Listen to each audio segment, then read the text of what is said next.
Model kamu nih 100% Islam dari lahir loh kayak gitu kan ya. Mungkin dalam jiwamu ingin berteriak kali ya. Saya ini Islam loh, saya juga Islam. Kenapa saya diperlakukan seperti ini kayak gitu ya.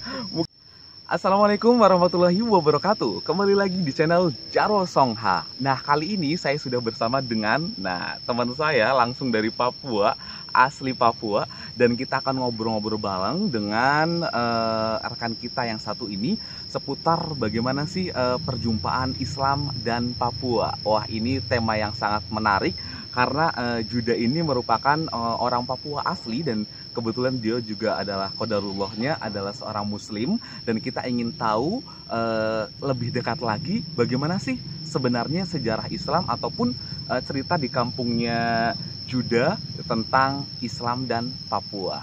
Oke, langsung saja saya akan menyapa Juda. Assalamualaikum Juda. Waalaikumsalam warahmatullahi wabarakatuh. Oke, Juda mungkin suaranya bisa dikerasin sedikit lagi ya. Oh iya. Oke, Juda mungkin bisa perkenalkan terlebih dahulu nama lengkapnya siapa, terus dari Papua, Papuanya di mana? Baik, nama saya Juda Inai, saya dari Bintuni, asal sukunya Sebiar, saya Muslim dari Papua. Oke, berarti kamu dari Kabupaten Teluk Bintuni? Iya, saya dari Teluk Bintuni. Oke, di Provinsi Papua Barat? Provinsi Papua Barat. Oke, itu lokasinya di mana sih sebenarnya, berbatasan atau dekat dengan kabupaten mana? Kalau di Bintuni dia antara pertengahan Manokwari dan Soron. Jadi dia pas pertengahan. Oh, di tengah-tengah? Iya, pertengahan Manokwari dan Soron. Oh, bersebelahan dengan Kabupaten Fakfak. Oke, bersebelahan dengan Kabupaten Fakfak. Ya. Oke. Nah, kalau di Bintuni sendiri itu berarti termasuk di wilayah Papua bagian selatan ya? Bintuni. Di bawah ya? Iya, di bawah. Iya. Oke. Jadi memang Papua itu kan luas sekali ya? Iya. Luas sekali dan tentunya aneka ragam suku, bahasa, dan tentunya ini jadi semakin menambah keunikan sendiri bagi Papua gitu kan ya. Oke. Sekarang kamu sudah berada di kota metro di Provinsi Lampung. Iya. Nah, kamu di sini ngapain? Saya di sini kuliah. Kuliah. Iya. Kenapa kamu milih-milih jauh kuliah dari Papua ke Lampung? Jadi awal pertama saya pengen kuliah, saya pengennya keluar dari daerah Papua. Kemudian saya pergi bersama kakak tanpa sepengetahuan bahwa kuliah di mana. Intinya saya harus keluar dari Pulau Papua. Kemudian dari Manokwari saya terbang ke Jakarta. Sampai di Jakarta, oh ternyata ada tiket lanjutnya. Pengennya kuliah di Bandung, tapi nggak tersampai. Akhirnya terbanglah ke Lampung. Sampai dalam bis saya bertanya kepada kakak, istri kakak saya, kok saya ke Lampung? Iya, kamu kuliahnya di Lampung. Karena kalau di Bandung kamu nggak punya keluarga, kalau di Lampung insya Allah pasti punya keluarga yang banyak. Betul, jadi nanti bisa kembali ke rumah kakak iparmu ya? Iya. Bisa main-main ya? Iya, kalau liburan lebaran atau liburan kuliah insya Allah pulang. Oke, nah terus kamu sebagai orang Papua, ya kan, seperti yang kita ketahui nih ya, kan kalau misalkan kita bicara Papua, seolah-olah mungkin orang di sana adalah semuanya Kristen gitu kan. Iya. Nah, saya juga penasaran nih gitu kan ya, kamu sebagai seorang Papua, kemudian kamu Muslim, kemudian apa nih tanggapan ataupun reaksi orang-orang yang kamu temui pada saat kamu berada di Lampung gitu? Mungkin pikiran orang Lampung itu sama dengan pikiran saya bahwa orang Papua berarti itu identik dengan Kristen gitu. Iya. Awal saya datang, saya masuk di Masjid Nurul Huda 24. Masuk sholat, ketika itu ada warga bapak-bapak di masjid situ. Setelah ambil wudhu masuk sholat sunnah, kok ada bapak-bapak yang ngelirik ke saya. Ada orang Kristen, orang keriting hitam. Awal datang kulitnya masih gelap. Oh, kamu dulu masih gelap banget? Iya, gelap banget. Oh ya? Pertama kali datang ke Lampung? Iya, pertama datang memang gelap banget. Oh. Iya. Sekarang udah mulai putih nih? Iya, udah agak bersih kalau dilihat. Oh gitu. Iya. Kenapa? Karena di dalam ruangan terus? Enggak. Ini mungkin karena perbedaan air ya. Kalau di Papua kan agak keruh ya air. Oh gitu. Oke. Terus Setelah setahun di sini udah mulai putih kulitnya. Saya masuk ke masjid sholat. Kemudian ada bapak-bapak yang hampirin terus bertanya, kamu muslim ya? Iya, saya muslim. Setelah itu saya sholat sunnah. Udah setelah sholat zuhur, nah kita ngobrol-ngobrol sama bapak imam di situ. Ngobrol panjang mengenai Islam Papua. Nah baru percaya bapak itu. Setelah itu berkenalan sama warga, marabot, imam di masjid. Akhirnya berakrab lah. Saya sering azan di 24. Oh, kamu sering azan? Ya. Kemudian saya pindah ke musola Nurul Huda. Sempat tinggal di situ 6 bulan jadi marbot. Setelah itu pindah lagi tempat dosen. Nah, di tempat dosen sekitaran setahunan.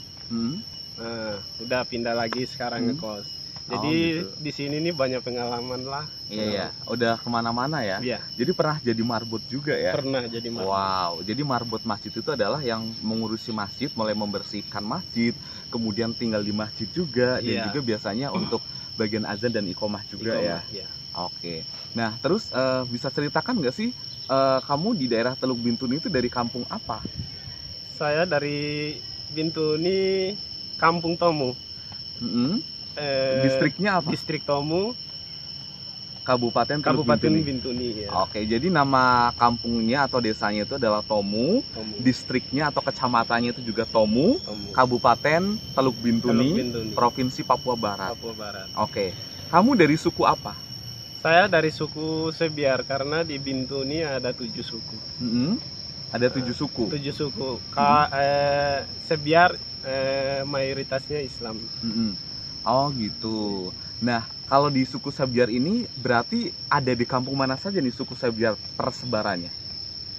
Sebiar ada Kecamatan Tomu, ada Kecamatan Kamundan, Kecamatan Taroy, dan Kecamatan Waryagar.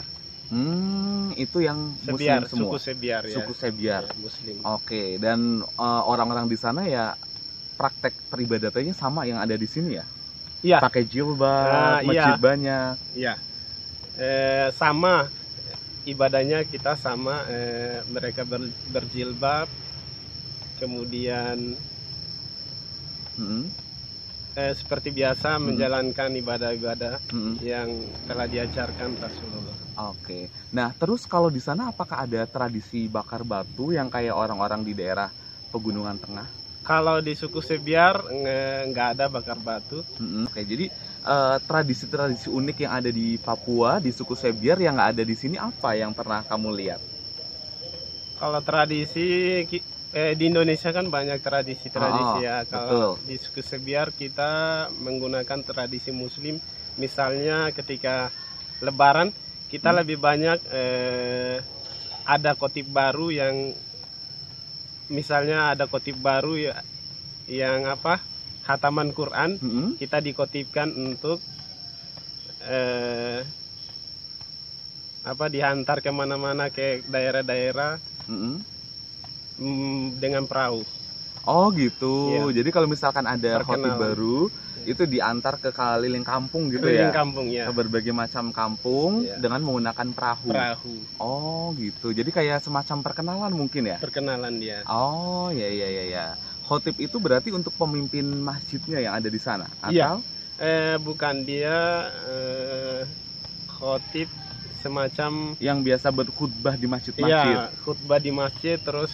Nah, kita ngangkatin jadi misalnya kalau udah bisa jadi imam, bisa hafalannya banyak, bisa jadi imam atau jadi marbot. Oh gitu, menarik sekali kehidupan suku Sebiar ini ya. Iya. Oke, nah kalau di bagian Papua Barat nih, mungkin kan Juda pernah melakukan perjalanan nih, tidak hanya di Bintuni aja kan pastinya ya. Mungkin pernah ke daerah-daerah lainnya. Nah kalau di daerah Papua Barat nih, tempat provinsi kamu tinggal, itu di daerah mana saja yang banyak Islamnya? Kalau banyak Islamnya di Fakfak mayoritas Islam, kemudian Bintuni, mungkin Sorong, tapi saya belum tahu kalau Sorong daerah mana. Oh aja. ya, di Sorong itu ada ini yang umat muslimnya Kokoda, suku Kokoda. Iya, Kokoda. Betul, ya, oke. Terus kalau ada Teluk Bintuni, terus habis itu Kaimana juga, di Kaimana ada juga? Iya, Kaimana mayoritas juga Islam. Oh, Kaimana juga suku-suku aslinya asli orang situ? Iya, suku asli orang situ Islam. Oh, nah kalau boleh tahu nih, siapa yang menyebarkan ajaran Islam sampai ke tanah Papua, khususnya di daerah tempatmu tinggal? Saya mendengarkan cerita dari orang tua bahwa penyebaran Islam itu Sultan Tidore kalau nggak salah, lewat para tokoh-tokoh Muslim di Papua. Kami pernah mendengar cerita dari ibu bahwa Islam itu diajarkan di Kampung Tomu, kita tukar dengan seorang gadis perempuan menikahi sama orang Muslim, misalnya Ustadz lah. Nah, dinikahkan, setelah itu Ustadz itu datang ke Kampung Tomu untuk ajarkan Islam. Setelah itu besoknya di di 2 kalimat syahadat, setelah itu masuklah Islam semua. Oh gitu. Ya. Pada waktu itu ada daging babi, makanan-makanan haram lah di sekitaran dapur. Setelah itu dibuanglah semua, masuklah Islam semua di Kampung Tomu. Oh gitu. Jadi masuknya Islam ke tanah Tomu di Papua Barat itu dengan jalan damai. Iya, jalan damai. Tidak ada kayak diiming-imingin apa gitu. Nggak ada. Jadi memang kemauan dari masyarakat sendiri. Kemauan dari masyarakat sendiri mau masuk Islam. Itu berarti sudah sejak zaman dulu kala, mungkin sejak zaman nenek moyangmu. Iya, zaman nenek moyang itu. Oh. Mungkin berapa abad kemudian. Oh, gitu ya. Maksudnya beberapa abad yang lalu ya, yang lalu. Yang dulu-dulu gitu ya. Iya, dulu. Terus kalau dari kakekmu sendiri ada pernah cerita lagi nggak tentang sejarah Islam yang ada di Kampung Tomu gitu? Mungkin kayak ada peninggalan Al-Quran kuno atau benda-benda apa gitu? Kalau itu memang belum tahu. Iya, belum tahu. Ya. Kalau di Tomu sendiri berarti bagaimana suasana Ramadan di sana? Kalau suasana Ramadan, alhamdulillah kita lebih ketat dibanding suasana di metro ya. Karena semua masyarakat Kampung Tomu menggunakan jilbab bagi para wanita, kemudian yang laki menggunakan pakaian sesuai Islam yang diajarkan, celananya di bawah mata kaki, kemudian di bawah lutut. Iya, di bawah lutut. Ya. Terus kalaupun ada yang melanggar aturan itu akan didenda. Oh gitu. Iya. Oh jadi kalau pas bulan Ramadan harus auratnya tertutup ya? Tertutup ya. Laki-laki nggak boleh pakai celana pendek. Iya, nggak boleh. Nah ini penting juga nih, soalnya kan kalau kita sebagai laki-laki, kalau mungkin masih banyak yang belum tahu batasan-batasannya kan. Iya. Kalau perempuan kan jelas tuh seluruh tubuh kecuali muka dan telapak tangan gitu kan ya. Kalau misalkan mau ditambah cadar ya itu silakan, itu sunnah misalkan. Ada yang beranggapan seperti itu. Nah tapi masih banyak mungkin kita jumpai kalau misalkan laki-laki itu misalkan pada saat olahraga atau pada saat keluar rumah itu masih pakai celana pendek ya. Padahal itu kan membuka aurat juga ya. Aurat. Jadi kalau misalkan pada saat Ramadan itu di Tomu itu dilarang, kena denda. Dilarang kena denda. Oh jadi celananya harus celana panjang. Iya. Oh iya. Wah ini menarik sekali ya. Iya. Jadi itu ada semacam kayak polisinya atau polisi daerah gitu setempat gitu atau gimana? Dia tokoh-tokoh agama yang ngurus. Kalau pada saat Ramadan, misalnya ada mandornya, ada satpamnya, kemudian ya tokoh masyarakat, tokoh agama lah yang ngurus. Oh gitu, ya. Jadi memang ada tokoh agamanya ya. Iya.